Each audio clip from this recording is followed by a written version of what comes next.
Hello everybody, welcome back to Campfire Stories with Sasquatch. Tonight I'm going to tell you a true story. I'm going to tell you about me when I was a child. I might have been 3 or 4 years old.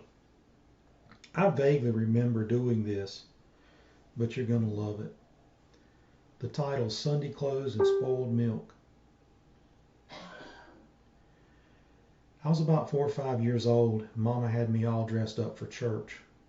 Shiny shoes, pressed pants, hair combed just right. She told me, "Now you don't go outside. I'll be ready in a minute."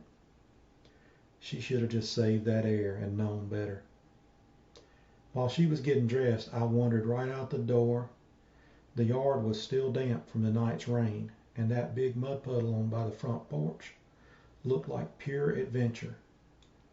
At first, I poked in a toe, and then another, and pretty soon I was knee-deep in it, stomping and splashing like it was my job. That's when I spotted it, a little coffee creamer container sitting in the top of the trash can. The label was peeling off and the cap was barely hanging on.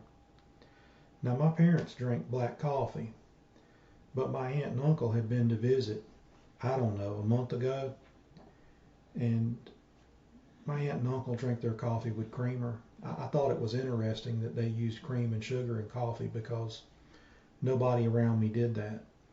But anyway, this was one of their creamers that had been left, and it had been out in the outside trash can for at least a month. So we know it was spoiled.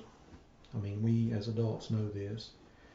But the cap was barely hanging on, so I fished it out, gave it a shake, and it sounded thick and sloshy. It had gone bad a long time ago. So naturally, I did what any child would do. I opened it.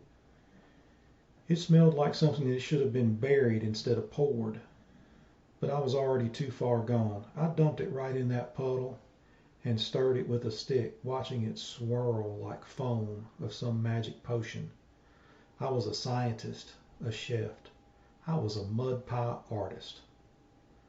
By the time Mom came out, lipstick half on and heels in her hand, I looked like I'd been wrestling a hog and lost. My Sunday best was ruined. My shoes were gone, and the air smelled like spoiled milk and regret. She didn't even yell at first. She just stood there on the porch, shaking her head, probably praying for patience. Then she said in a real calm voice, "Lord help me, I can't even turn my back long enough to put on earrings." And that day I learned two things. One, mud puddles and little boys go together like biscuits and gravy. And two, coffee creamer ain't meant for science experiments. But I'll tell you this, that was one fine Sunday morning. You've been listening to Campfire Stories with Sasquatch. I appreciate you listening. Check back next time. I'll have a brand new story for you.